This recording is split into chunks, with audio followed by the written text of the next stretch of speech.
Hello students, मेरा नाम अभ्युति शर्मा है। आज हम chapter number 2 microorganism friend and foe continue करेंगे। सो स्टूडेंट, हमारा टॉपिक है, स्टार्ट होता है micro organisms and us. So microorganisms मैंने आपको बताया था, जो ऑर्गेनिजम्स माइक्रोस्कोप की मदद से ही हम देख पाते हैं उनको हम बोलते हैं micro organisms. Microorganisms plays an important role in our lives. Microorganisms हमारी लाइफ में बहुत अहम रोल निभाते हैं. Some of them are beneficial in many ways, whereas some others are harmful and cause disease. जिनमें से कुछ माइक्रो ऑर्गेनिजम्स तो हमारे लिए बहुत बेनिफिशियल होते हैं और कुछ हमारे लिए हार्मफुल होते हैं, जो हमें डिजीज़ कोज करते हैं. Late us study about them in detail. आइए इन सब के बारे में डिटेल में पढ़ते हैं. तो पहले आता है फ्रेंडली माइक्रो ऑर्गेनिजम्स, जो हमारे फ्रेंड होते हैं, तो जो हमारी हेल्प करते हैं, जिनसे हमें बेनिफिट होता है, हार्मफुल नहीं होते हैं हमारे लिए, उनको हम बोलते हैं friendly micro organisms. Micro organisms are used for various purpose. They are used in preparation of curd, bread and cake. Micro organism बहुत सारे चीज़ों के लिए यूज़ होते हैं, यूज़ किए जाते हैं, जैसे कि दही बनाने में, ब्रेड बनाने में, केक बनाने में हमें माइक्रो ऑर्गेनिजम्स की ज़रूरत होती है. They are also used in cleaning up of the environment. ये हमारे एनवायरनमेंट में साफ़ सफाई करने के भी काम आते हैं. जैसे कि हमारा एनवायरनमेंट है, उस एनवायरनमेंट में ये माइक्रो ऑर्गेनिजम्स प्रेजेंट होते हैं जो हमें नहीं दिखाई देते नेकेड आई से. वो क्या करते हैं, स्मेल हटाने के और गंदगी साफ़ करने के कुछ माइक्रो ऑर्गेनिजम्स हमारी हेल्प करते हैं. For example the organic waste, vegetable peels मतलब सब्जियों के छिलके हो गए, रिमेन ऑफ एनिमल्स फीसेस मतलब जो डेड बॉडीज़ हो गई एनिमल्स की, इन सब को साफ़ करने में हमारी जो माइक्रो ऑर्गेनिजम्स होते हैं वो हमारी हेल्प करते हैं. Recall that bacteria are used in the preparation medicines. आप याद करिए कि बैक्टीरिया मेडिसिन्स बनाने के भी इस्तेमाल में आता है. In agriculture they are used to increase soil fertility by fixing nitrogen. Agriculture में, खेती बाड़ी में ये सॉइल की फर्टिलिटी बढ़ाने में भी काम आते हैं. By the process of fixing nitrogen. Nitrogen fixation एक प्रोसेस है जिसमें कि जो हमारे माइक्रो ऑर्गेनिजम्स होते हैं वो सॉइल में प्रेजेंट होते हैं और इनकी वजह से जो हमारा प्लांट होता है उसको नाइट्रोजन मिलती है. इसलिए ये नाइट्रोजन फिक्सेशन की मदद से सॉइल की फर्टिलिटी को बढ़ाते हैं. अगला टॉपिक है making of curd and bread. अब you have learned in class 7th that milk is turn into curd by bacteria. आपने क्लास 7th में पढ़ा होगा कि जो मिल्क है वो कर्ड में चेंज हो जाती है by the help of bacteria. अब पहेली आती है. पहेली बोलती है, I saw that my mother added a little curd to warm milk to set curd for the next day. I wonder why. पहेली बोलती है, मैंने अपनी माँ को देखा है कि वो गरम दूध में थोड़ी सी दही मिलाती है और अगले दिन वो पूरा दूध दही में बदल जाता है. ऐसा क्यों? कर्ड, जैसे कि आपने देखा होगा कि आपके सभी के घर में भी ऐसा होता होगा कि आपकी मम्मी घर में थोड़ी सी दही होती होगी, 1 स्पून के करीब, उसमें थोड़ा सा दूध डालती होंगी, जितनी उनको दही बनानी है उसमें गरम करके दूध डाल के रख देती होंगी वो, और फिर वो अगले दिन दही बन जाती होगी. ऐसा क्यों? क्योंकि ऐसा इसलिए होता है क्योंकि जो हमारी कर्ड होती है उसमें जो माइक्रो ऑर्गेनिजम्स होते हैं उनको ऑप्टिमम टेम्परेचर मिल जाता है. वो गर्म जब दूध में मिलते हैं तो वहाँ पे वो ग्रो हो जाते हैं और फिर पूरे दूध को दही में कन्वर्ट कर जाते हैं. आइए, curd contain several micro organism. Curd बहुत सारे माइक्रो ऑर्गेनिजम्स कंटेन करता है. Of these the bacterium lactobacillus promotes the formation of curd. जिसमें से जो लैक्टोबैसिलस होता है वो प्रमोट करता है फॉर्मेशन ऑफ कर्ड, दही बनाने में. Multiplies in milk and convert into curd. वो मिल्क में अपने नंबर बढ़ाता है, रिप्रोड्यूस करता है, ग्रो कर जाता है और मिल्क को दही में कन्वर्ट कर देता है. Bacteria are also involved in the making of cheese, pickles and many other food items. Bacteria involve करता है मेकिंग ऑफ चीज़ बनाने में इन्वॉल्व होता है, पिकल्स अचार बनाने में और बाकी अदर फूड आइटम्स बनाने में भी बैक्टीरिया का इन्वॉल्वमेंट होता है। एन इम्पॉर्टेंट इंग्रेडिएंट ऑफ रवा, सूजी, इडलीज एंड भटूराज इज कर्ड। और जो हमारी इडली बनाने में, भटूरे बनाने में जो सबसे इम्पॉर्टेंट रोल होता है वो कर्ड का ही होता है। मतलब जो कर्ड में बैक्टीरिया होता है उन्हीं की वजह से हमारी इडली सॉफ्ट होती है और भटूरे हमारे सॉफ्ट बनते हैं। Can you guess why? ऐसा क्यों होता है? Bacteria and yeast are also helpful for fermentation of rice, idlis and dosa. Bacteria और जो यीस्ट होता है वो हमारे इडली के और डोसा को फर्मेंटेशन में बहुत ज़्यादा हेल्पफुल होता है। आइए एक एक्टिविटी के दौरान समझते हैं। Activity 2.3, take half kg flour, flour होता है आटा और मैदा को फ्लावर बोलते हैं, and some sugar and mix with warm water, और उसमें कुछ शुगर मिलाइए और उसको वार्म वाटर के साथ मिक्स कर दीजिए। Add a small amount of yeast powder and knead to make a soft dough, उसमें थोड़ा सा यीस्ट पाउडर मिलाइए और उसको अच्छे से गूंद लीजिए उस आटे को। What do you observe after 2 hours? आप 2 घंटे बाद क्या ऑब्जर्व करेंगे? Did you find the dough rising? क्या आपने देखा कि डो राइज हो चुका है? मतलब अगर हमने हमारा जो आटा है वो हमने आधा भिगोना, मतलब आधा बर्तन में गूंदा है, तो हम थोड़ी देर में देखेंगे वो बर्तन से बाहर तक भी आ जाता है, वो इतना ज़्यादा हो जाता है। क्यों हो जाता है? उसमें थोड़ा सा हवा भर जाती है, थोड़ा फूला फूला सा हो जाता है। वो ऐसा क्यों? ऐसा इसलिए होता है क्योंकि हम उसमें यीस्ट पाउडर मिलाते हैं। यीस्ट पाउडर मिलने की वजह से उसमें कार्बन डाइऑक्साइड प्रोड्यूस हो जाती है और कार्बन डाइऑक्साइड प्रोड्यूस होने की वजह से उसका वॉल्यूम मतलब वो ज़्यादा हो जाता है। आइए देखते हैं। जैसे कि आपने देखा है इसमें ये मैदा विद ईस्ट पाउडर, ये हमने मैदा मिलाया फर्स्ट डायग्राम में, ये ईस्ट पाउडर मिलाया और कुछ घंटे बाद देखा रेज्ड मैदा, मतलब वो इतना ज़्यादा बाहर आ गया। Yeast produces rapidly and produce carbon dioxide during respiration, yeast ने ही कार्बन डाइऑक्साइड प्रोड्यूस किया था। Bubbles of the gas fill the dough and increase its volume, तो फिर जो हमारी आटा था उसमें कार्बन डाइऑक्साइड फिल हो जाती है और डो का वॉल्यूम इंक्रीज कर देती, डो होता है आटा, गूंदे हुए आटे का वॉल्यूम इंक्रीज कर देती है। This is the basis of the use of east in the baking industry of making breads, pastry and cakes. यही प्रोसेस है और यही ईस्ट की वजह से जो हमारी इंडस्ट्रीज़ होती हैं इसमें ब्रेड, पेस्ट्रीज़ और केक्स ये सब बनाया जाता है। नेक्स्ट है हमारा commercial use of micro organisms. Micro organisms का कमर्शियल यूज़ क्या है? क्या किसी को पता है? आइए देखते हैं इसका कमर्शियल यूज़ क्या है। Microorganisms are used for the large scale production of alcohol, wine and acetic acid, जिसको हम विनेगर बोलते हैं। माइक्रो ऑर्गेनिज्म बहुत बड़े पैमाने पर अल्कोहल, वाइन और विनेगर के प्रोडक्शन में यूज़ किया जाता है। आपको पता ही होगा पूरे वर्ल्ड में, पूरी इंडिया में अल्कोहल का कितना बड़ा बिजनेस होता है, तो इन सब के लिए माइक्रो ऑर्गेनिजम्स का यूज़ किया जाता है।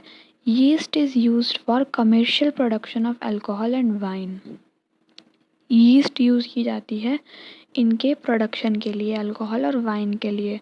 For this purpose yeast is grown on natural sugar present in grains like barley, wheat, rice, crust, fruit juice एक्सेट्राज।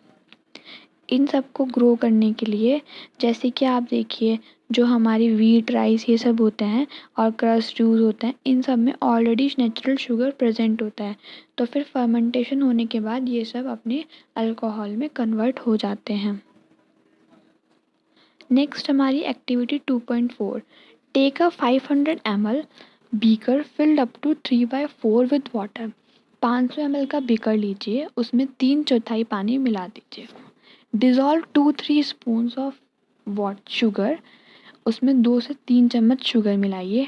Add half of a spoon of yeast powder to the sugar solution, फिर उस solution में आधी चम्मच yeast powder मिला दीजिए।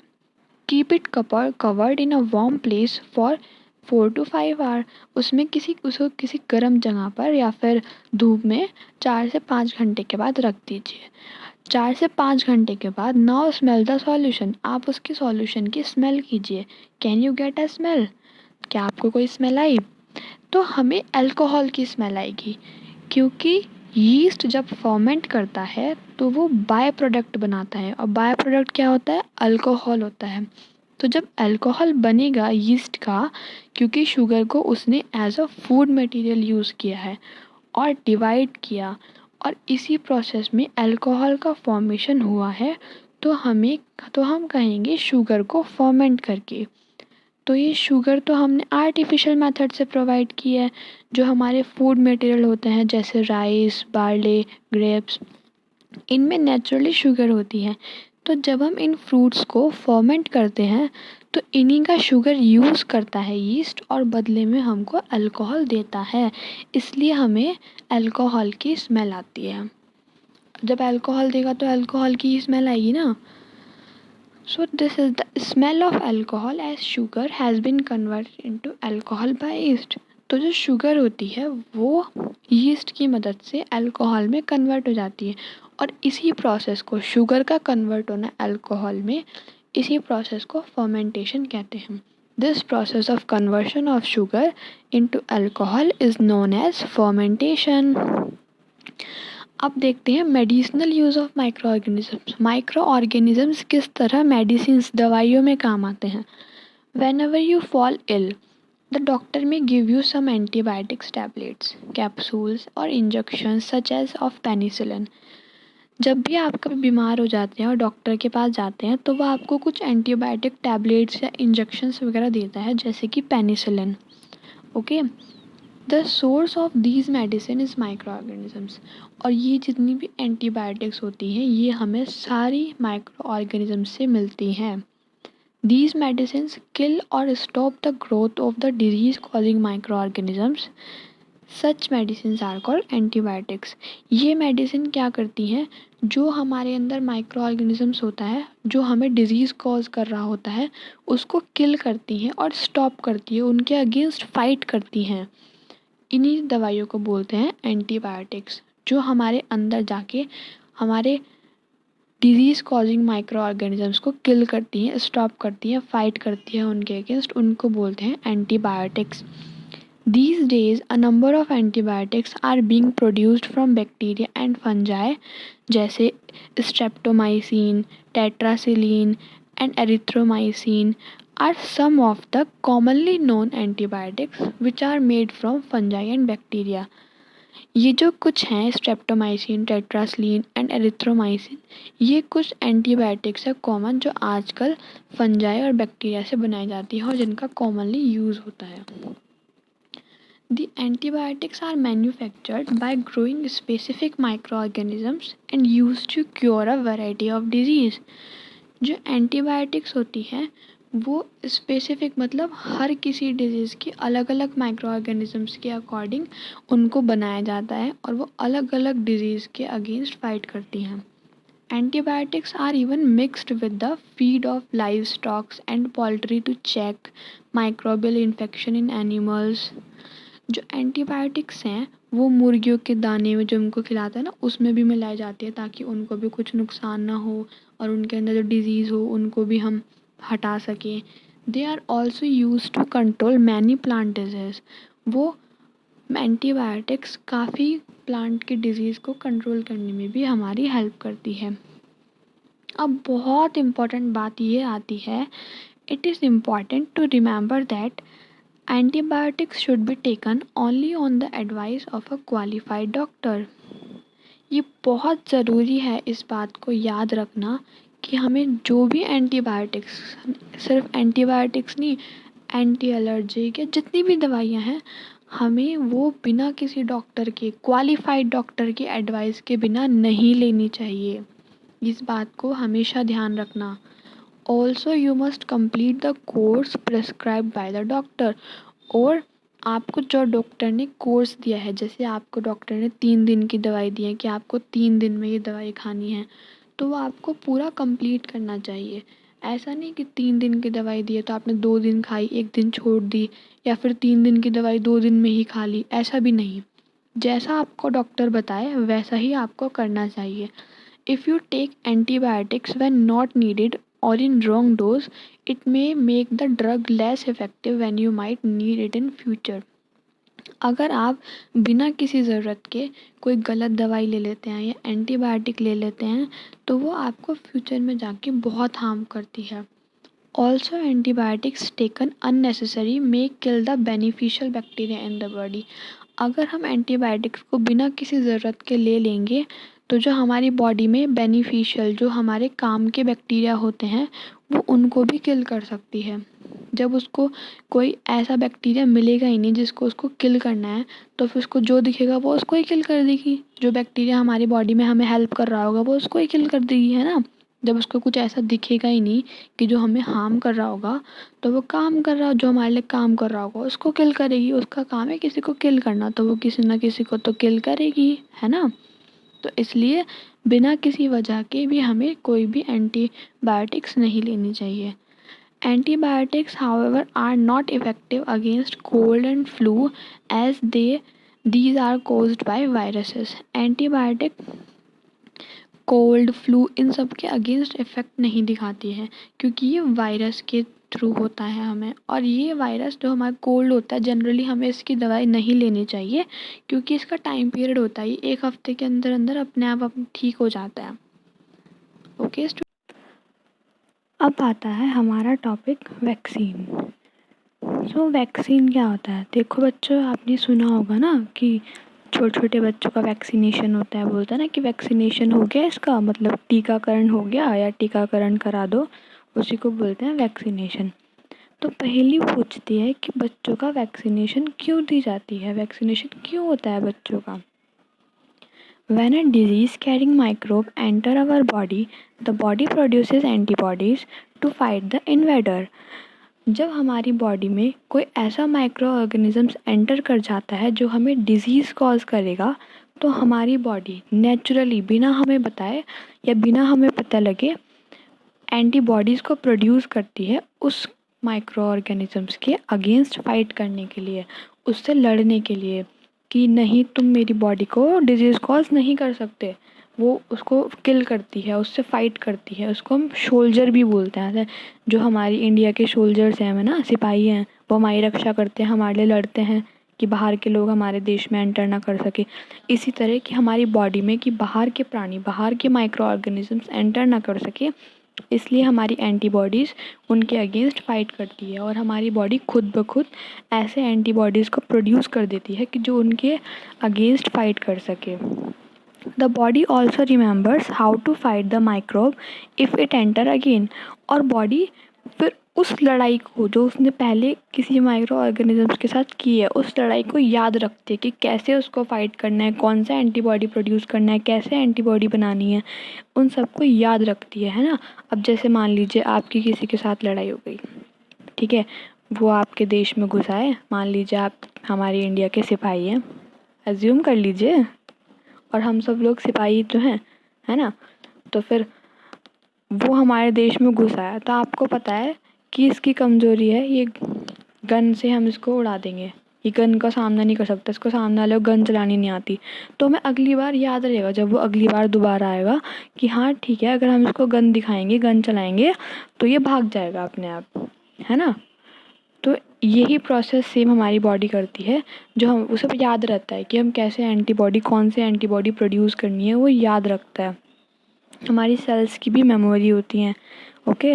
If dead or weakened microbe are introduce into a healthy body, the body fights and kill the invading bacteria by producing suitable bodies antibodies. जब भी हमारी बॉडी में कोई माइक्रोब एंटर करता है, हमारी हेल्दी बॉडी में कोई भी वीक है जो हमें वीक कर देगा या हमको मार भी सकता है, ऐसा माइक्रोब एंटर करता है तो हमारी बॉडी सूटेबल एंटीबॉडी उसको लिए प्रोड्यूस करती है और उसको किल कर देती है. तो स्टूडेंट्स, यही हमारा एक प्रोसेस होता है वैक्सीनेशन का. अगर हम अगर हम बच्चों को, चिल्ड्रंस को, इन्फेंट्स को अगर हम बचपन में ही वैक्सीन दे दें, वो एंटीबॉडी दे दें जिनसे वो आने वाली बीमारियों का सामना कर सके, उसको वो बनाने की ज़रूरत ही ना पड़े, उसका इम्यून सिस्टम स्ट्रॉन्ग कर दे कि हाँ ये एंटीबॉडी तुम्हारी बॉडी में प्रेजेंट है, तो वो लड़ने के लिए पहले से तैयार रहेगा. इसलिए हम वैक्सीनेशन करते हैं बच्चों का. और यही प्रोसेस होता है वैक्सीनेशन का।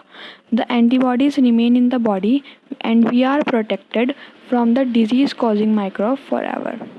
वैक्सीनेशन हमारी बॉडी में चली जाती है और इसलिए हम डिजीज़ कॉजिंग माइक्रो ऑर्गेनिज्म से हमेशा के लिए सेफ़ रहते हैं। This is how vaccine work. इस तरह से वैक्सीनेशन वर्क करता है। और ये ज़रूरी नहीं है कि वैक्सीनेशन सिर्फ छोटे बच्चों को ही होता है, बड़ों को भी दी जाती है। ये एक मिथ है कि वैक्सीनेशन छोटे बच्चों का होता है, ऐसा कुछ नहीं है। ये फैक्ट है, दरअसल फैक्ट ये है कि वैक्सीनेशन सबका हो सकता है, बच्चों का, बड़ों का, एडल्ट का, बूढ़े लोगों का, सबका हो सकता है। Several diseases including cholera, tuberculosis, smallpox and hepatitis can be prevented by vaccination। ये जितनी भी डिजीज़ हैं, ट्यूबरक्लोसिस, कोलेरा, स्मॉलपॉक्स, हेपेटाइटिस, ये सब वैक्सीनेशन के दौरान हमें इन सब से बचाया जाता है। Edward Jenner discover the vaccine for smallpox in 1798। Edward Jenner ने ही डिस्कवर किया था पहला वैक्सीन स्मॉल पॉक्स के लिए। स्मॉल पॉक्स सुना होगा ना आपने, चिकन पॉक्स का जो होता है उसको स्मॉल पॉक्स बोलते हैं। तो एडवर्ड जेनर ने 1798 में ये बीमारी बहुत फैली थी। उसने देखा कि स्मॉल पॉक्स सबको हो रहा है, मतलब महामारी आई थी स्मॉल पॉक्स की, जैसे अभी कोरोना की महामारी आ रही है ना, इसी तरह उस वक्त स्मॉल पॉक्स की महामारी आई थी। तो उसने क्या ऑब्ज़र्व किया, उसने ऑब्ज़र्व ये किया कि जो ग्वाले हैं, जो गाय को चराते हैं, गाय के पास रहते हैं ग्वाले, उनमें ये बीमारी नहीं पाई जा रही है ना। तो उसने देखा ऐसा क्यों। तो उसने देखा जो गाय का पस होता है, अगर हम अपनी बॉडी में इंसर्ट कर ले, इंजेक्ट कर ले, तो हमें स्मॉल पॉक्स नहीं होगा। तो उसने गाय के पस की वैक्सीन बनाई और सब लोगों को दी, तो जिससे स्मॉल पॉक्स से हम लोग बच सके, स्मॉल पॉक्स बीमारी से हम लोग फाइट कर सके। ओके, और ऑब्ज़र्व किया उसने, है ना, ऑब्ज़र्व। अब वहाँ पे तो कितने सारे लोग, लेकिन किसी ने दिमाग नहीं लगाया कि ग्वालों को क्यों नहीं हो रहा है ना। लेकिन एडवर्ड जेनर ने ऑब्ज़र्व किया, इसलिए देखो ऑब्ज़र्वेशन करके कितना बड़ा नाम कमा लिया, है ना। तो अपनी ऑब्ज़र्वेशन पावर भी स्ट्रॉन्ग रखनी चाहिए। कब आपके सामने 50 चीज़ें हो रही होती हैं, हमें पता ही नहीं चलता है, हम ध्यान ही नहीं देते, क्योंकि ऑब्ज़र्वेशन पावर बहुत कम है हम लोगों की। लेकिन कुछ लोग होते हैं जो ऑब्ज़र्व कर लेते हैं और उन्हें को हम डिस्कवर कह देते हैं, इन्होंने डिस्कवरी करी है ना। In your childhood you must have been given injections to protect yourself against several diseases. Can you prepare a list of these disease? You may take help from your parents. अपने बचपन में आप सभी ने injections लिए होंगे, vaccination कराई होगी, तो आपको उन सब की लिस्ट तैयार करनी है और आप उसमें अपने माता पिता का भी हेल्प ले सकते हैं। सो स्टूडेंट्स, ये एक शेड्यूल है वैक्सीनेशन का बेबीज़ के लिए, जो जन्म से लेके 5 से 6 साल तक के बच्चों का वैक्सीनेशन प्रोसेस होता है। तो देख लीजिए आप इसमें, जैसे बैसिलस का BCG के इंजेक्शंस होते हैं, वो जन्म के समय लगाए जाते हैं, और हेपेटाइटिस B की वैक्सीनेशन जन्म के समय हो जाती है। और जब बच्चा 2 महीने का होता है तो उसको ओरल पोलियो वैक्सीन दी जाती है, हेपेटाइटिस B की वैक्सीन दी जाती है, DTP की वैक्सीनेशन दी जाती है। ये सब आप देख लीजिएगा, और इसमें कुछ प्रॉब्लम हो तो आप कमेंट करके प्लीज़ मुझसे पूछ लीजिएगा, I will tell you. It is essential to protect all children against these disease. ये बहुत ज़रूरी है कि हम सभी चिल्ड्रंस को डिज़ीज़ से प्रोटेक्ट कर सकें, उनको बीमारी ना लगे। Necessary vaccines are available in the nearby hospitals. हमारे जो पड़ोस के हॉस्पिटल्स होते हैं, हमारे आसपास जितने भी, उसमें सब में वैक्सीन्स अवेलेबल होती है। You might have seen the advertisement on TV and newspaper regarding protection of children against polio under the pulse polio programme. और आप TV पे, न्यूज़पेपर पे एडवर्टाइजमेंट भी देखते होंगे, ऐड भी देखते होंगे कि पल्स पोलियो प्रोग्राम चलाया जाता है गवर्नमेंट के थ्रू। उसमें बच्चों को पोलियो के अगेंस्ट लड़ने के लिए वैक्सीन दी जाती है ना। और आजकल एक आपने सुना होगा मिशन इंद्रधनुष, इसमें भी 1 से 2 साल के लिए और 5 साल के लिए 5 साल तक बच्चों को वैक्सीनेशन दी जाती है। मिशन इंद्रधनुष ये भी गवर्नमेंट के थ्रू चलाया हुआ प्रोग्राम है। A worldwide campaign against smallpox had finally led to its eradication from most parts of the world. Smallpox के अगेंस्ट हमने बहुत फाइट करी, किसकी मदद से? एडवर्ड जेनर ने हमारी इसमें बहुत बड़ा हेल्प किया. These days vaccines are made on a large scale from microorganisms to protect humans and other animals from several diseases. आज के समय में बहुत बड़े पैमाने पे वैक्सीनेशन का बिजनेस होता है. वैक्सीनेशन बनाई जाती है, वैक्सीन्स बनाई जाती हैं ह्यूमंस को, एनिमल्स को अलग अलग तरह की डिजीज़ से बचाने के लिए. अब हमारा टॉपिक आता है increasing soil fertility. Some bacteria, जो कि हमें फिगर 2.7 में दिखाए गए हैं. ये देखिए, the nitrogen fixing cyanobacteria, blue green algae है ये हमारी दोनों. सम बैक्टीरिया, जो हमने पहले बैक्टीरिया देखे cyanobacterias, are able to fix nitrogen from atmosphere to enrich soil with nitrogen and increase its fertility. ये जो बैक्टीरिया होते हैं ये हमारे नाइट्रोजन को फिक्स करते हैं एटमॉस्फेयर के साथ और सॉइल में जाकर सॉइल की फर्टिलिटी को इंक्रीज़ करते हैं. सॉइल हमारी नाइट्रोजन के बिना अधूरी है. तो अगर सॉइल में नाइट्रोजन नहीं होगा तो हमारी जो सॉइल की फर्टिलिटी पावर होगी, सॉइल की जो पावर होती है पेड़ को अच्छा उगाने के लिए, पेड़ को अच्छी ताकत प्रोवाइड करने के लिए, वो बहुत वीक हो जाएगी. इसलिए जो नाइट्रोजन फिक्सेशन बैक्टीरिया होते हैं साइनोबैक्टीरियाज, उनका बहुत अहम रोल प्ले करते हैं वो सॉइल की फर्टिलिटी को इंक्रीज़ करने के लिए. अब हमारा टॉपिक आता है cleaning the environment. Boojho and Paheli had observe the school gardener making manure. Boojho और पहेली देखते हैं कि जो उनका स्कूल का गार्डनर होता है वो खाद बना रहा होता है, मैन्योर बना रहा होता है. Along with their friends they collected waste of plants, vegetables and fruits from nearby houses and gardens. वो अपने दोस्तों के साथ घरों का वेस्ट, जैसे जो प्लांट्स का वेस्ट होता है, जो पत्तियां झड़ जाती हैं, वेजिटेबल्स, सब्जियों के छिलके, फ्रूट्स के छिलके, ये सब जो होते हैं, हमारी घर की चाय बनाने के बाद जो चाय पत्ती बच जाती है वो सब पड़ोस के घरों से इकट्ठा करता है और गार्डन में they put them in the pit meant of waste disposal after some time. देखिए, फिर वो क्या करते हैं, गार्डन में एक गड्ढा करते हैं और गड्ढे में वो सब सामान भर देते हैं और कुछ दिनों बाद आके देखते हैं कि वहाँ पे आफ्टर सम टाइम या कुछ समय बाद आके देखते हैं वो सारा सामान खाद में बदल जाता है. It decompose and got converted to manure. वो डिकम्पोज हो जाता है और खाद में बदल जाता है, जो और खाद हमारे पेड़ों के लिए कितनी ज़्यादा ज़रूरी है ना. Boojho and Paheli wanted to know how this had happen. Boojho और पहेली जानना चाहते हैं कि ऐसा कैसे हुआ, ये सारा सामान खाद में कैसे बदल गया. तो एक्टिविटी 2.5 है, take 2 pots and fill each pot half with soil. 2 pot लीजिए और दोनों पॉट को हाफ मिट्टी से भर दीजिए. Make them A and B. उनको ए एंड बी से लेबल कीजिए, pot A and pot B. Put plants waste in pot A and things like polythene bag, empty glass bottles or broken plastic toys in pot B. Pot A में अपने plants का waste और vegetable waste ये सब डालिए और pot B में polythene पन्नियाँ, bottles, plastic toys ये सब डालिए. Put the pots aside. फिर उन दोनों पॉट्स को साइड में रख दीजिए. Observe them after 3 to 4 weeks. और फिर उनको 3 से 4 हफ्तों बाद देखिए. आप देखेंगे कि जो पॉट ए है वो हमारा खाद बन चुका होगा और जो पॉट बी है वो सारा सामान ऐसे का ऐसे ही रखा होगा. पॉट बी में जो हमारी प्लास्टिक्स थी और पॉलीथीन थी वो हमारा डिकम्पोज नहीं हुआ होगा. ये हमारे डिकम्पोज नहीं होते हैं, तभी तो गवर्नमेंट ने पॉलीथीन्स और प्लास्टिक्स पे बैन लगाया हुआ है. इनको हम कहीं भी ऐसे नहीं डाल सकते क्योंकि ये डिकम्पोज होने में बहुत ज़्यादा समय लगाती हैं. Do you find any difference in the content of 2 pots?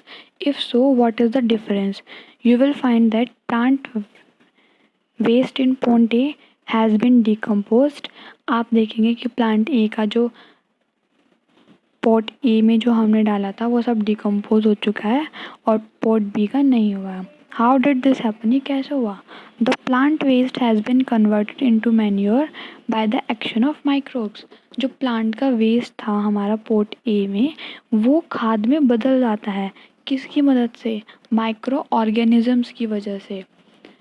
The nutrients released in the process can be caused by the plants again। जो उसमें nutrients release होते हैं जो plants के, उसमें वो help करते हैं खाद बनाने में।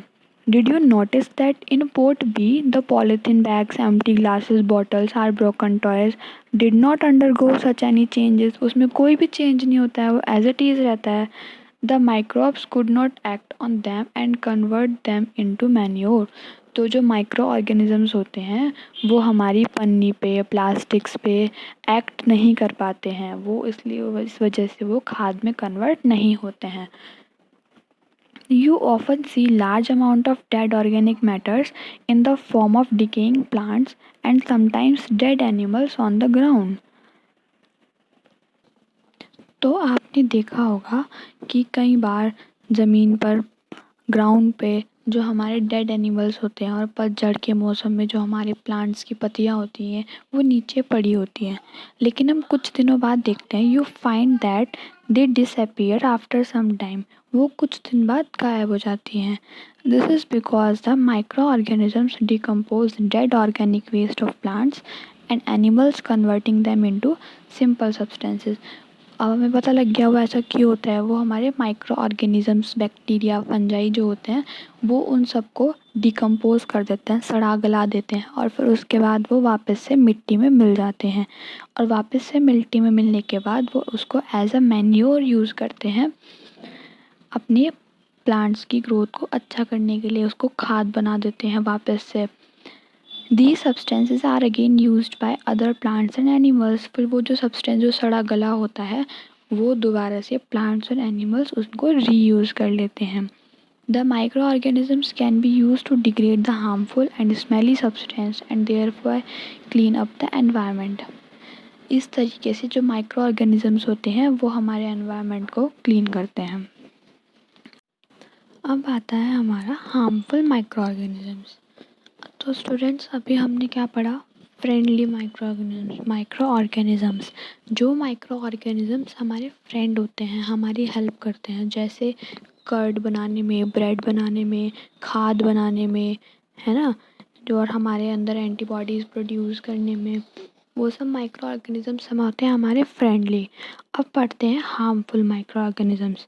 जो माइक्रो ऑर्गेनिजम्स हमें हार्म करते हैं, हमें डिजीज़ कॉज करते हैं और किस किस तरह से नुकसान पहुंचाते हैं, उन सब के बारे में पढ़ते हैं। Micro organisms are harmful in many ways. Micro organisms हमें बहुत से तरीक़ों से हार्म करता है। Some of the micro organisms cause diseases in human beings, plants and animals. कई माइक्रो ऑर्गेनिजम्स डिजीज़ कॉज करते हैं ह्यूमन बींग्स में, प्लांट्स में और एनिमल्स में। Such diseases causing microorganisms are called pathogens. इन्हीं डिजीज़ कॉजिंग माइक्रोऑर्गेनिजम्स को बोलते हैं pathogens. Some microorganisms spoil food, clothing, leather. Let us study more about their harmful activities. कुछ माइक्रो ऑर्गेनिजम्स ज़रूरी नहीं है कि वो हमें डायरेक्ट डिजीज़ कॉज करें। वो क्या करेंगे, जो हमारा फूड होगा उसको स्पॉइल कर देंगे, उस पर ग्रो कर जाएंगे तो हम उसे खा नहीं पाएंगे और खा लेंगे तो बीमार हो जाएंगे। हमारे क्लोथ पर, लेदर पर ग्रो कर जाएंगे, हम अगर उन कपड़ों को पहन लेंगे तो हम बीमार हो सकते हैं। तो वो इनडायरेक्टली भी हमको डिजीज़ कॉज कर सकते हैं। आइए इनके बारे में थोड़ा डिटेल में पढ़ते हैं। Disease causing micro organisms in humans. Humans में डिजीज़ कॉजिंग माइक्रो ऑर्गेनिजम्स के बारे में पढ़ते हैं। जो माइक्रो ऑर्गेनिजम्स डिजीज़ कॉज करते हैं, बीमारी पैदा करते हैं ह्यूमंस में। Pathogens enter our body through the air we breathe, the water we drink और the food we eat. Pathogens क्या था? जो माइक्रो ऑर्गेनिजम्स डिजीज़ कॉज करते हैं उनको हम बोलते हैं पैथोजेंस। तो पैथोजन हमारी बॉडी में कैसे कैसे एंटर कर सकते हैं? जब हम सांस लेते हैं एयर के थ्रू तब, जब हम पानी पीते हैं वाटर के थ्रू तब, और जब हम खाना खाते हैं तब हमारे बॉडी में पैथोजेंस एंटर करते हैं। They can also get transmitted by direct contact with an infected person or carried by an animal। और ये हमारी बॉडी में डायरेक्ट भी एंट्री ले लेते हैं। कैसे? जब हम किसी इन्फेक्टेड पर्सन के कांटेक्ट में आते हैं, किसी ऐसे पर्सन के कांटेक्ट में आते हैं जो पहले से बीमार हो, तब भी हम ये हमारी बॉडी में एंटर कर लेते हैं। Microbial disease that can spread from an infected person to a healthy person through air, water, food और physical contact are called communicable disease। जो माइक्रोबियल डिजीज़ होती है ये इन्फेक्टेड पर्सन से हेल्दी पर्सन में ट्रांसमिट होती है। हवा के थ्रू भी हो सकती है, खाना अगर हम उसका झूठा खा ले या उसका हाथ लगा हुआ खाना खा ले, वो हमारे जैसे खांसता है, उसने खांसते वक्त मुंह पे हाथ नहीं रखा तो हमारे को डिजीज़ हो जाएगी। हम उसके फिज़िकल कांटेक्ट में आ गए तो इन सब तरीके से वो हमारी बॉडी में एंटर लेते हैं। कौन? Micro organism, disease causing micro organism. फिर वह उससे हमें भी बीमार कर देते हैं। और इसी प्रोसेस को किसी कांटेक्ट में आकर इन्फेक्टेड पर्सन से हेल्दी पर्सन को इन्फेक्ट कर देना, इसी प्रोसेस को बोलते हैं कम्युनिकेबल डिजीज़। कम्युनिकेबल डिजीज़ कैसी होती है? जो कम्युनिकेशन से आए किसी, मतलब किसी से हमने हाथ मिलाया तो हम उसके कम्युनिकेशन में है ना, किसी से हम बात कर रहे हैं तो उसने खांस दिया या स्नीज़ कर दिया, छींक दिया, तो इन्हीं को बोलते हैं हम communicable disease. Examples of such disease include cholera, common cold, chickenpox and tuberculosis. तो कम्युनिकेबल डिजीज़ के कुछ एग्जांपल्स हैं, जैसे cholera, common cold, chickenpox, TB, tuberculosis. ये जो होते हैं ये कम्युनिकेबल डिजीज़ होते हैं। ये अगर हम किसी पर्सन के कांटेक्ट में आएंगे तो ये हमको भी हो जाएगा। When a person suffering from common cold sneeze find droplets of moisture carrying thousands of viruses and spread in the air।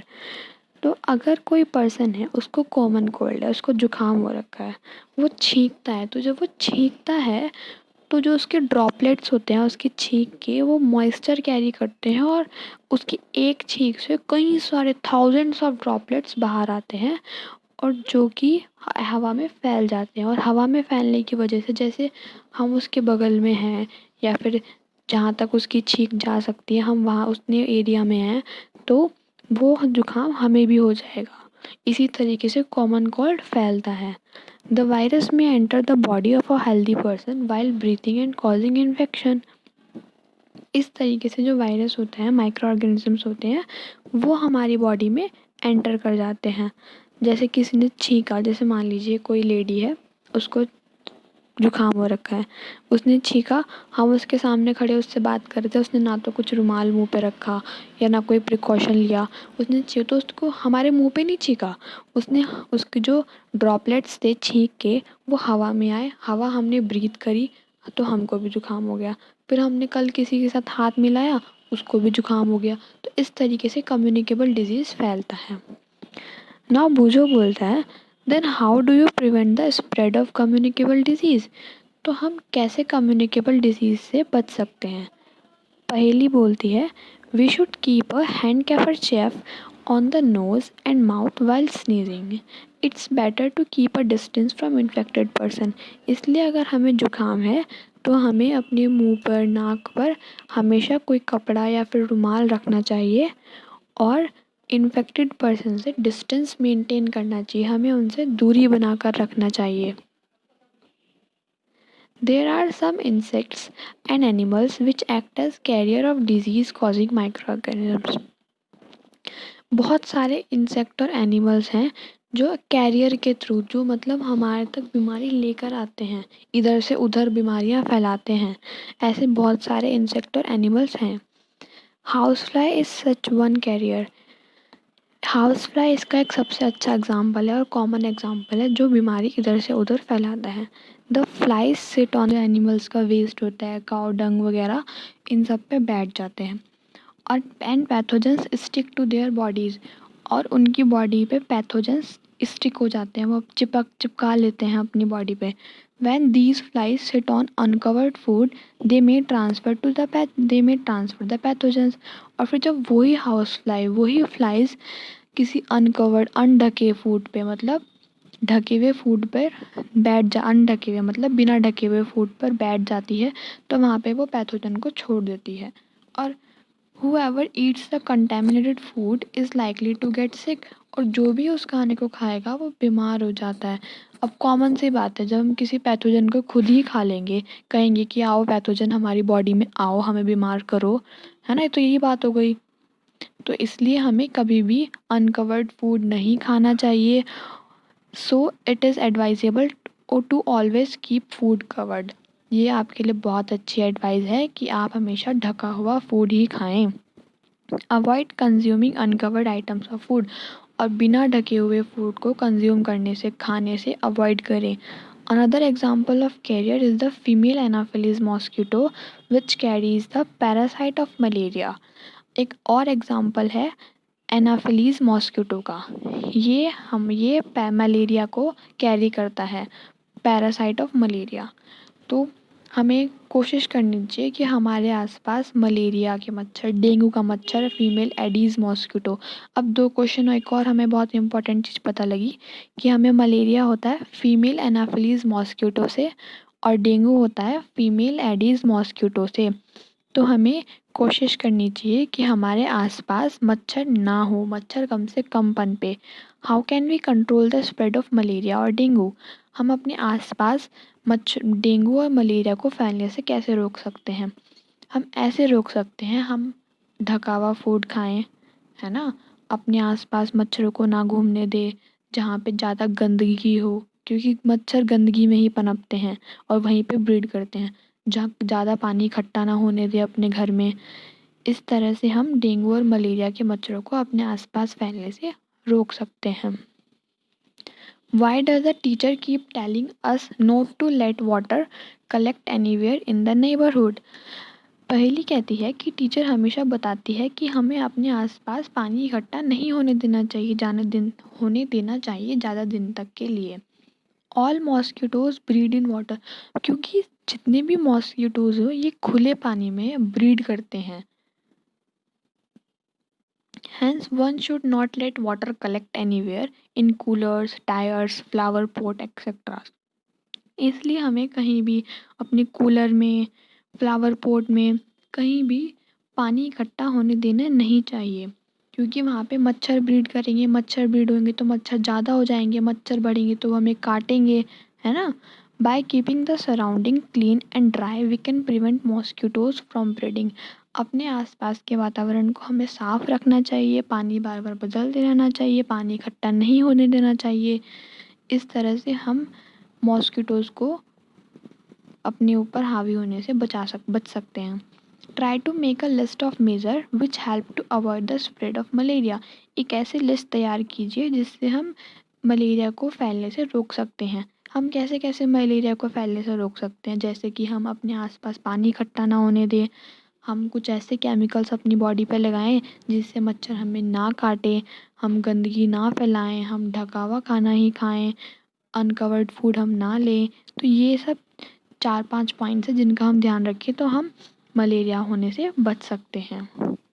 अब ये एक टेबल है, किस चीज़ की टेबल है देखते हैं। Some common human disease caused by micro organisms.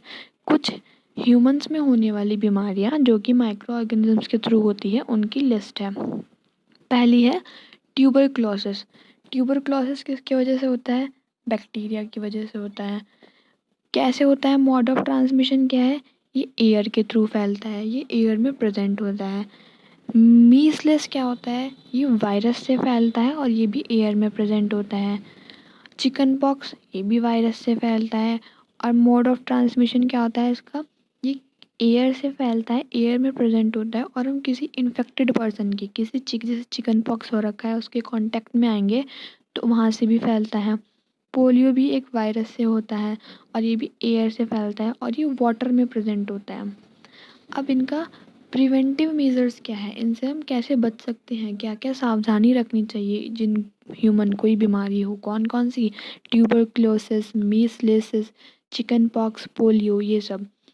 जैसे हमारा पहला पॉइंट है keep the patient in complete isolation. जहाँ तक मुझे लगता है आइसोलेशन का मतलब समझाना नहीं पड़ेगा। कोरोना वायरस ने सबको आइसोलेशन, क्वारंटाइन, इन सब का मतलब समझा दिया है ना? तो keep the patient in complete isolation. Patient को जिसको ये सब बीमारी हो रखी है उसको बिल्कुल अलग कमरे में, उसको बिल्कुल अलग रखना चाहिए आइसोलेशन में, वो किसी के कांटेक्ट में ना आए, क्योंकि कांटेक्ट में आएगा तो फैलेगी बीमारी। Keep the personal belongings of the patient away from those of the others. उसका बाथरूम अलग रखना चाहिए, उसकी जो चीज़ें हैं, उसका बेडशीट, बेड, ये सब उसको अलग रखना चाहिए, पर्सनल उसको अलग होना चाहिए और दूसरों से अलग रखें, दूरी बनाए रखें। Vaccination to be given at suitable age, और उसको वैक्सीनेशन प्रोवाइड करनी चाहिए। अगली है हमारी कॉलेरा और टाइफाइड। कॉलेरा और टाइफाइड दोनों ही हमारी बैक्टीरिया की मदद बैक्टीरिया फैलाता है और ये हमारी वाटर और फूड से फैलता है। इसका मोड ऑफ ट्रांसमिशन होता है वाटर एंड फूड। तो इसके लिए हमें क्या क्या प्रिकॉशंस लेने चाहिए? Maintain personal hygiene and good sanitary habits. हमें अपनी पर्सनल हाइजीन मेंटेन रखनी चाहिए, साफ़ सफाई रखनी चाहिए, अच्छे से नहाना चाहिए, अच्छे से हैंड वॉश करना चाहिए, सैनिटाइज़र यूज़ करना चाहिए, अपनी जहाँ पे हम बैठ के खाते हैं अपने हाथों को सबको सैनिटाइज़ करना चाहिए। Consume properly cooked food and boiled drinking water.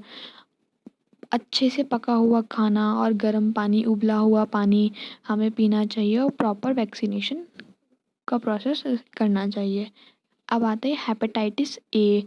Hepatitis A हमारी वायरस फैलाता है और ये पानी की वजह से होता है, ये पानी में प्रेजेंट होती है बीमारी, हम पानी से हमें फैलती है। तो इसलिए हमें जिन पेशेंट को ये हो जाती है उसको उबला हुआ पानी देना चाहिए और प्रॉपर वैक्सीनेशन यूज़ करना चाहिए। Next last one is malaria. Malaria ये प्रोटोजोआ माइक्रो ऑर्गेनिजम्स फैलाता है और इसका मोड ऑफ ट्रांसमिशन अभी हमने पढ़ा, मॉस्किटो इसका कैरियर होता है, मॉस्किटो से ये फैलता है। Use mosquito net and repellents. हमें मॉस्किटो नेट, मच्छरदानी यूज़ करनी चाहिए सोने के लिए। Spray insecticides and control breeding of mosquitoes by not allowing water to collect in the surrounding. हमें इंसेक्टिसाइड्स छिड़कना चाहिए, स्प्रे जो मच्छरों का स्प्रे आता है वो छिड़कना चाहिए और पानी आसपास इकट्ठा नहीं होने देना चाहिए, इसलिए इससे हम बच सकते हैं। Some of the common disease affecting humans, their mode of transmission and few general method of prevention are shown in table 2.1। हमने टेबल 2.1 में हमने पढ़ लिया किस तरह से ह्यूमन डिजीज़ को हम बचा सकते हैं कॉज होने से, कौन कौन सा माइक्रो ऑर्गेनिजम्स ह्यूमन डिजीज़ को कॉज करते हैं और क्या क्या हमें प्रिकॉशंस लेने चाहिए। अब आता है disease causing micro organisms in animal. अभी हमने ह्यूमंस में पढ़ा, अब हम पढ़ते हैं एनिमल्स में कैसे माइक्रो ऑर्गेनिज्म डिजीज़ कॉज करता है। Several micro organisms not only cause diseases in humans and plants but also in other animals. Micro organisms ना ही सिर्फ प्लांट्स और ह्यूमन बींग्स में डिजीज़ कॉज करते हैं बल्कि एनिमल्स में भी करते हैं। For example anthrax is a dangerous human and cattle disease caused bye a bacterium. Anthrax बहुत ही डेंजरस बीमारी है जो कि बैक्टीरिया के थ्रू डिजीज़ कॉज होता है। Foot and mouth disease of a cattle is caused by a virus. जो mouth और फूट होता है कैटल का, वो डिजीज़ कॉज हो जाता है वायरस की वजह से। तो ये जो बीमारियां हैं ये सिर्फ एनिमल्स में होती है, ये एनिमल्स में डिजीज़ कॉज होती हैं बाय द माइक्रो ऑर्गेनिजम्स। ऐसे नहीं है कि माइक्रो ऑर्गेनिज्म सिर्फ एनिमल्स में या फिर सिर्फ ह्यूमन बींग्स में या फिर प्लांट्स में डिजीज़ कॉज करता है। माइक्रो ऑर्गेनिजम्स एनिमल्स में भी डिजीज़ कॉज करता है। अब हमने एनिमल्स में भी पढ़ लिया, ह्यूमन बींग्स में भी पढ़ लिया, अब पढ़ते हैं प्लांट्स में। Several microorganisms cause disease in plants like wheat, rice, potato, sugarcane, orange, apple and others। बहुत सारे microorganisms disease cause करते हैं wheat में, चावल में, टमाटर में, गन्ने में, संतरे में, सेब में, इन सब में microorganisms अपने disease cause करते हैं। The disease reduce the yield of crops। See table 2.2 for some such plants disease। इन कुछ प्लांट्स के डिजीज़ को देखने के लिए आप टेबल 2.2 देखिए। They can be controlled by the use of certain chemicals which kill the microbes. इनको हम कई सारे केमिकल्स यूज़ करके बचा भी सकते हैं, अपनी क्रॉप को, अपनी फलों को, अपनी सब्जियों को कई सारे केमिकल्स का यूज़ करके हम इन सबको बचा सकते हैं और इन सब माइक्रोब्स को मार सकते हैं। तो देखते हैं table 2.2, some common plants disease caused by micro organisms. ये कुछ कॉमन प्लांट डिजीज़ हैं जो माइक्रो ऑर्गेनिजम्स कॉज करते हैं। तो पहला डिजीज़ है सिट्रस कैंकर। ये बैक्टीरिया के थ्रू कॉज होता है और ये एयर में प्रेजेंट होता है। इसका मोड ऑफ ट्रांसमिशन एयर होता है। ये देखिए, सिट्रस कैंकर कुछ इस तरह से होता है, आपने नींबू पर भी देखा होगा, ब्लैक ब्लैक हो जाता है और इसका मोड ऑफ ट्रांसमिशन एयर होता है और ये बैक्टीरिया के थ्रू होता है। नेक्स्ट है रस्ट ऑफ व्हीट। ये माइक्रो ऑर्गेनिज्म फंजाई के थ्रू होता है। फंजाई इसको डिजीज़ कॉज करता है और इसका मोड ऑफ ट्रांसमिशन है एयर और सीड्स। ये देखिए, इस तरह फसलों को ये बिल्कुल काला और ख़राब कर देता है। रस्ट ऑफ व्हीट इसको बोलते हैं। रस्ट होता है जंग, एक तरीके से जंग प्रकार का ही कुछ व्हीट पर, हमारी फसलों पर लग जाता है। नेक्स्ट है येलो वीन मोज़ेक ऑफ भिंडी ओकरा। भिंडी को हम ओकरा बोलते हैं। ये माइक्रो ऑर्गेनिज्म वायरस इसको फैलाता है और मोड ऑफ ट्रांसमिशन होता है इसका इंसेक्ट। तो ओकरा को हम भिंडी बोलते हैं और देखिए भिंडी की पत्तियाँ इस तरह से कुछ येलो येलो हो जाती हैं। ये हमारा वायरस फैलाता है। तो आपने इस टेबल में देखा कि किस तरह से ये 3 प्लांट डिजीज़ हैं और कौन से माइक्रो ऑर्गेनिजम्स की वजह से डिजीज़ कॉज होता है और क्या इनका मोड ऑफ ट्रांसमिशन होता है। आइए अब पढ़ते हैं food poisoning. Boojho was invited by his friend to a party and he ate a variety of food stuffs. Boojho party में बहुत सारा फूड स्टफ होता है और वो खाता है उन सबको। On reaching home he started vomiting and had to be taken to a hospital. वो अपने घर जाके उसको वॉमिट आने लगती है, फिर वो हॉस्पिटल जाता है। The doctor said that this condition could be due to food poisoning. Doctor उनको बोलते हैं कि आपकी ये दशा, ये कंडीशन है फूड पॉइजनिंग की वजह से। पहेली पूछती है how food can become a poison. Food हमारे लिए पॉइजन कैसे हो सकता है? फूड तो हमारे लिए एनर्जी सोर्स है, फूड तो सब बोलते हैं खाना चाहिए, तो वो हमारे लिए जहर कैसे बन सकता है? Food poisoning could be due to the consumption of food spoiled by some micro organism. Food poisoning हो सकता है माइक्रो ऑर्गेनिजम्स की वजह से। माइक्रो ऑर्गेनिजम्स हमारे फूड को पॉइजन में कन्वर्ट कर सकते हैं, क्योंकि जब माइक्रो ऑर्गेनिजम्स फूड के ऊपर ग्रो कर जाते हैं तो कई बार वो अपने जहर को टॉक्सिक प्रोड्यूस करते हैं। Microorganisms that grow on our food sometimes produce toxic substances. तो जो माइक्रो ऑर्गेनिजम्स हैं, जैसे हमने अभी बताया था, इनसे खाली फूड पॉइजनिंग नहीं, हमें मलेरिया वगैरह भी हो सकता है। जिस तरह से, उसी तरह से फूड पॉइजनिंग होती है। These make the food poison causing serious illness and even death. और यह टॉक्सिक सब्सटेंस जो माइक्रो ऑर्गेनिजम्स प्रोड्यूस करते हैं हमारे फूड पर, उनसे हम काफ़ी बीमार हो सकते हैं और इवन हमारी डेथ भी हो सकती है। So it is very important that we preserve food to prevent it from being spoiled.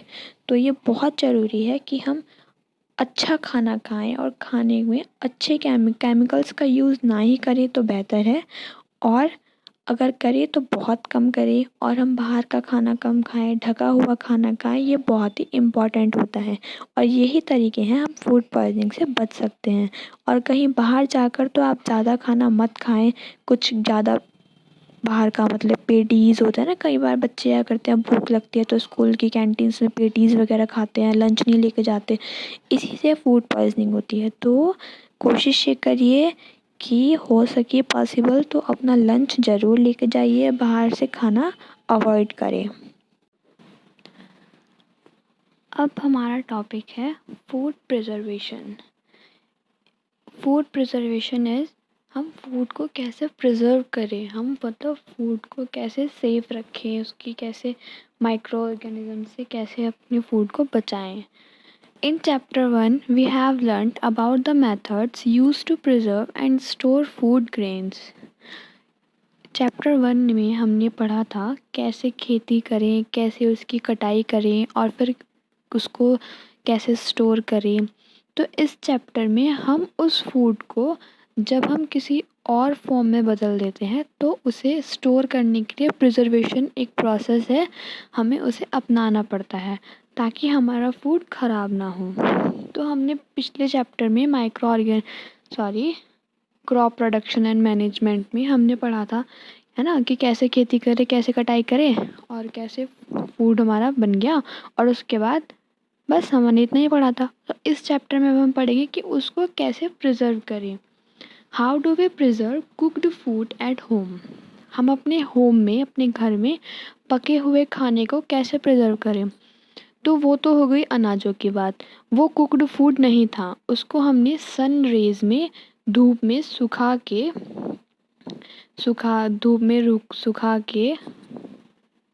अनाज को, गेहूँ, चावल या सरसों, कोई भी फसल है, उसको हमने बहुत अच्छे से सन की रोशनी में सुखाकर अच्छे से ड्राई करके सील पैक कर दिया था। लेकिन घरों में हम जो खाना बनाते हैं या रेस्टोरेंट में जो खाना बनता है, एक बार खाना जो पक जाता है उसको हम कैसे प्रिजर्व करें, इसके बारे में हम इस टॉपिक में पढ़ेंगे। You know that bread left unused under moist condition is attacked by fungus. आपको पता है कि ब्रेड पे कैसे माइक्रो ऑर्गेनिजम्स और फंगस कैसे अटैक करते हैं, है ना। जब वो बहुत दिन तक हम उसको यूज़ नहीं करते हैं तो उस पर किस तरह से माइक्रो ऑर्गेनिजम्स अटैक करते हैं, फंगस कैसे लग जाती है उस पर। Micro organisms spoil our food. Micro organisms हमारा फूड स्पॉइल कर देती है। Spoiled food emits bad smell and has a bad taste and changed color. जो spoiled food होता है उसमें स्मेल आने लगती है, उसका टेस्ट भी बहुत चेंज हो जाता है, इवन उसका टेक्सचर, उसका कलर चेंज हो जाता है। Is spoiling of food a chemical reaction. क्या केमिकल रिएक्शन होती है स्पॉइलिंग फूड में? तो यस, स्पॉइलिंग ऑफ फूड एक केमिकल रिएक्शन है। स्पॉइलिंग ऑफ फूड कैसे होती है? जैसे कि कोई फूड है और उसके ऊपर कोई माइक्रो ऑर्गेनिजम्स ग्रो करने लगा है, तो माइक्रो ऑर्गेनिज्म अपने डाइजेस्टिव जूस को उन फूड आर्टिकल के ऊपर निकालता है और फिर उसमें से ग्लूकोज, उस बैक्टीरिया को, फंगस को, जो कुछ भी न्यूट्रिएंट की ज़रूरत है वो वहाँ से सिंपल फॉर्म में ले लेता है। और इस प्रोसेस में बहुत सारे केमिकल रिएक्शंस होती हैं जिनकी वजह से खाने में से ख़राब सी स्मेल आने लगती है और उसका कलर चेंज हो जाता है। Now Paheli bought some mangoes but she could not eat them for a few days. Paheli कुछ मैंगोज खरीदती है और वो कुछ दिन तक किसी वजह से खा नहीं पाती। Later she found that they were spoiled and rotten. फिर वो देखती है कि उसके मैंगोज स्पॉइल्ड, ख़राब हो चुके हैं, बहुत ज़्यादा ख़राब हो चुके हैं और सड़ने लगे हैं। But she knows that the mango pickle her grandmother makes does not spoil for a long time. She is confused. पर फिर वो याद करती है कि जब उसकी दादी माँ, ग्रैंड मदर, मैंगो पिकल, आम का अचार बनाती है, वो तो काफ़ी दिन तक चलता है, वो तो ख़राब नहीं होता, तो मेरे आम क्यों ख़राब हो गए। वो कंफ्यूज हो जाती है। ओके, क्योंकि ऐसा क्यों होता है? क्योंकि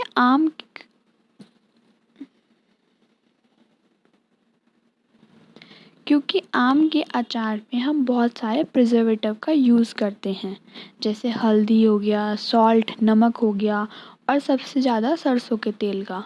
तो ये सारी चीज़ बहुत ही अच्छी प्रिजर्वेटिव हैं। ये एक ऐसा एनवायरनमेंट क्रिएट करती हैं जिसमें कोई बैक्टीरिया या फंगस ग्रो नहीं कर पाता है। और जब बैक्टीरिया या फंगस ग्रो ही नहीं करेगा तो वो चीज़ सड़ेगी भी नहीं। Let us study the common method of preserving food in our homes. We have to save it from the attack of microorganisms. So अब हम पढ़ते हैं different methods of food preservation. हम food को कैसे preserve कर सकते हैं, इन अलग अलग methods को पढ़ते हैं। पहला हमारा method है chemical method. Salts and edible oils are the common chemicals generally use to check the growth of micro organisms. तो जो हमारे सॉल्ट होते हैं, नमक होता है और कुछ एडिबल ऑयल्स हैं, ये सबसे कॉमन केमिकल हैं जो हम अक्सर यूज़ करते हैं और इन्हीं को हम प्रिजर्वेटिव्स बोलते हैं। सॉल्ट को, ऑयल को, है ना। तो अचार का प्रिजर्वेटिव कौन होता है? हल्दी हो गया, सॉल्ट नमक हो गया और सरसों का तेल। We add therefore they are called preservatives. We add salt or acid preservatives to pickle to prevent the attack of microbes. हम प्रिजर्वेटिव्स क्यों ऐड करते हैं अचार में? ताकि हम माइक्रोब्स के अटैक से उसको बचा सकें। प्रिजर्वेटिव क्या करते हैं? ऐसा एनवायरनमेंट बनाते हैं जहाँ पे माइक्रो ऑर्गेनिजम्स और फंगस ग्रो नहीं कर पाता है। Sodium benzoate and sodium metabisulphite are common preservative. ये दोनों बहुत ही कॉमन प्रिजर्वेटिव हैं। जैसा कि आपने देखा होगा कि या तो आपकी मम्मी या फिर आपके नेबर, कोई भी लेडी, कोई भी हाउसवाइफ घर में ही टमाटो सॉस बनाती है। तो उस टमाटो सॉस को प्रिजर्व करने के लिए, ज़्यादा लंबे समय तक चलाने के लिए, उसमें हम sodium benzoate and sodium metabisulphide का यूज़ करते हैं। इसकी वजह से अगर हम सॉस में ये डाल दें तो वो ज़्यादा लंबे समय तक चलता है। These are also used in jams and squashes to check their spoilage. ये जैम्स में और स्क्वैशेस में भी डाले जाते हैं। नेक्स्ट है हमारा preservation by common salt. Common salt से प्रिजर्वेशन कैसे होता है? कॉमन सॉल्ट, क्योंकि कॉमन सॉल्ट की कंसंट्रेशन की वजह से उस सब्सटेंस का पानी जो है बाहर आ जाता है, जिससे मॉइस्चर जो होता है उसका वो कम हो जाता है, इसलिए वो जल्दी ख़राब होने से बच जाता है कॉमन सॉल्ट की वजह से। अगर हम किसी चीज़ में कॉमन सॉल्ट डाल देंगे तो कॉमन सॉल्ट की जो कंसंट्रेशन होती है उसकी वजह से उस चीज़ का पानी बाहर आ जाता है। जब पानी बाहर आ जाता है तो मॉइस्चर कम हो जाता है, मॉइस्चर कम हो जाता है तो इस वजह से वो ख़राब होने से बच जाता है। Common salt has been use to preserve meat and fish for ages. अगर हम मीट और फिश में बहुत सारा कॉमन सॉल्ट लगा के रख दें तो वो जल्दी ख़राब नहीं होंगी। Meat and fish are covered with dry salt to check the growth of bacteria. Meat और फिश में अगर हम लगा के रख दें तो इसलिए उसमें बैक्टीरिया की ग्रोथ नहीं होती है। As it is, salting is also use to preserve amla, raw mangoes, tamarind. तो जो ये सॉल्टिंग प्रोसेस है, कॉमन सॉल्ट लगाने का जो ये प्रोसेस है, इसको हम आंवला के अचार में, रो मैंगोज कच्चे आम में, टैमारिंड इमली में, इन सबको इसका इस्तेमाल करते हैं। किसका? सॉल्ट का। अगला है हमारा प्रिजर्वेशन बाय शुगर। तो हम शुगर से कैसे प्रिजर्व कर सकते हैं? तो शुगर भी सॉल्ट की तरह ही काम करता है। Jams, jellies and squashes are preserved by sugar. तो जैम्स, जेलीज और स्क्वैशेस में भी हम शुगर का इस्तेमाल करते हैं उसको प्रिजर्व करने के लिए। Sugar reduce the moisture content which inhibits the growth of bacteria which spoil food. Sugar भी क्या करती है? उसके मॉइस्चर को कम कर देती है, मॉइस्चर के कंटेंट को, जिसकी वजह से वहाँ पे बैक्टीरिया की ग्रोथ नहीं हो पाती और हमारा फूड स्पॉइल होने से बच जाता है। नेक्स्ट है हमारा preservation by oil and vinegar. तो हम ऑयल और विनेगर से कैसे प्रिजर्व कर सकते हैं अपने फूड को? Use of oil and vinegar prevent spoilage of pickles because bacteria can not live in such an environment. जो बैक्टीरिया है वो हमारे ऑयल और विनेगर में नहीं डेवलप हो सकता, वो नहीं जी सकता, वो मर जाएगा, वो किल हो जाएगा। इसलिए हम अगर एक अचार में अपने ऑयल और विनेगर का इस्तेमाल करें तो वो हमारा लंबे समय तक चलता है। Vegetables, fruits, fish and meat are often preserved by this method. तो हमारी सब्जियां, फलों को, मीट को, फिश को भी हम इस मेथड से प्रिजर्व करके रखते हैं। नेक्स्ट है हमारा heat and cold treatment. You must have observed your mother boiling milk before it is stored or used. आपने देखा होगा कि आपके घर में आपकी मम्मी दूध को हमेशा बॉईल करके रखती है। उसको स्टोर करने से पहले, फ्रीज में रखने से पहले या फिर उसको यूज़ करने से पहले हम दूध को उबाल देते हैं। Boiling kills many micro organisms. Boiling जो होती है वो काफ़ी माइक्रो ऑर्गेनिजम्स को किल करती है। देखिए, हर ऑर्गेनिजम्स का एक अलग अपना ऑप्टिमम टेम्परेचर होता है ग्रो करने के लिए, लाइव करने के लिए, जीने के लिए। जैसे कि हमारा ले लीजिए, हमारा ऑप्टिमम टेम्परेचर क्या है? 0 डिग्री से लेके 50 डिग्री तक। अगर इससे ज़्यादा या इससे कम होगा तो हम सर्वाइव नहीं कर पाएंगे, हम मर जाएंगे, है ना? तो ऐसे ही हर ऑर्गेनिजम्स का अलग ऑप्टिमम टेम्परेचर होता है। इसलिए जो दूध में माइक्रो ऑर्गेनिजम्स होते हैं, उसको जब हम बॉईल कर देते हैं तो वो किल हो जाते हैं। और इसी तरीके से similarly we keep our food in the refrigerator. इसी वजह से हम अपने फूड को रेफ्रिजरेटर में रखते हैं ताकि जो माइक्रो ऑर्गेनिजम्स हैं वो लो टेम्परेचर पे ग्रो ना कर पाएँ। Low temperature inhibits the growth of microbes. जो लो टेम्परेचर होता है, रेफ्रिजरेटर का टेम्परेचर लो होता है ना, इसलिए रेफ्रिजरेटर में जो माइक्रो ऑर्गेनिजम्स होते हैं वो ग्रो नहीं कर पाते हैं। अब बूझो बोलता है, why does the milk that comes in packet not spoil? जो दूध का पैकेट आता है वो ख़राब क्यों नहीं होता है? My mother told me that the milk is pasteurised. What is pasteurisation? उनकी माँ बोलती है कि जो वो दूध होता है वो पैस्चराइज्ड होता है। अब what is pasteurisation? Pasteurization is a process in which water and certain packaged and non-packaged food such as milk and fruit juice are treated with mild heat, usually to less than 100 degrees Celsius, to eliminate pathogens and extend shelf life. Pasteurisation एक process है जिसमें हम उसको heat provide करते हैं, उसको mild heat पे treat करते हैं, और फिर जिसकी वजह से पैथोजन हट जाते हैं और उसकी एक्सटेंड शेल्फ लाइफ इंक्रीज हो जाती है। Pasteurized milk can be consumed without boiling as it is free from harmful microbes. Pasteurized milk को हम बिना बॉईल करे भी पी सकते हैं, मतलब कंज्यूम कर सकते हैं, क्योंकि वो फ्री फ्रॉम हार्मफुल माइक्रोब्स, उसमें हार्मफुल माइक्रोब्स नहीं होते हैं क्योंकि वो पहले से ही ट्रीटेड होके आता है। The milk is heated to about 70 degree Celsius to 100 degree Celsius for 15 to 30 second. उसको 15 से 30 सेकंड के लिए 70 से 100 डिग्री सेल्सियस तक हीट किया जाता है, and then suddenly chilled and store, और फिर तुरंत उसको चिल्ड करके स्टोर कर दिया जाता है। By doing so it prevent the growth of microbes. ऐसा करने से उसमें माइक्रो ऑर्गेनिजम्स की ग्रोथ नहीं हो पाती है। This process was discovered by Louis Pasteur. It is called pasteurization. ये प्रोसेस लुइस पास्चर ने डिस्कवर किया था, आई एम सॉरी। इसी प्रोसेस लिए इस प्रोसेस को बोलते हैं पैस्चराइजेशन। पैस्चर सरनेम है ना उसका, लुइस पैस्चर, तो पैस्चर से आया पैस्चराइजेशन। अब हमारा टॉपिक है स्टोरेज एंड पैकिंग। हमने खाने को बचा दिया, अब उसको कैसे स्टोर करें और कैसे बचाएं? अगर मान लीजिए हमने कोई अचार है उसको बना के रख दिया, उसको खोल के रख दिया, हमने सोच लिया हमने उसमें प्रिजर्वेटिव डाल दिया वो ख़राब नहीं होगा। हाँ, माना कि उसमें प्रिजर्वेटिव डाल दिए वो ख़राब नहीं होगा, पर हमारे एयर में, हमारे एनवायरनमेंट में भी तो माइक्रो ऑर्गेनिजम्स प्रेजेंट होते हैं, वो दोबारा उस पर आके बैठ जाएंगे जो हमने प्रिजर्वेटिव डाला है। तो इसलिए these days dry fruits and even vegetables are sold in sealed air tight packets to prevent the attack of microbes. इसलिए हमें सील्ड एयर टाइट कंटेनर में या एयर टाइट पैकेट में अपने अचार को, फ्रूट्स को, वेजिटेबल्स को, सबको एयर टाइट कंटेनर में रखना चाहिए ताकि उस पर माइक्रो ऑर्गेनिजम्स का अटैक ना हो सके। सो स्टूडेंट्स, आज के लिए इतना ही करते हैं। अगला टॉपिक बचा है हमारा nitrogen fixation and nitrogen cycle. ये हम अगले पार्ट में कंप्लीट करेंगे, इसके बाद हमारा चैप्टर फिनिश हो जाएगा। थैंक यू स्टूडेंट्स, होप आपको सब कुछ समझ आया हो।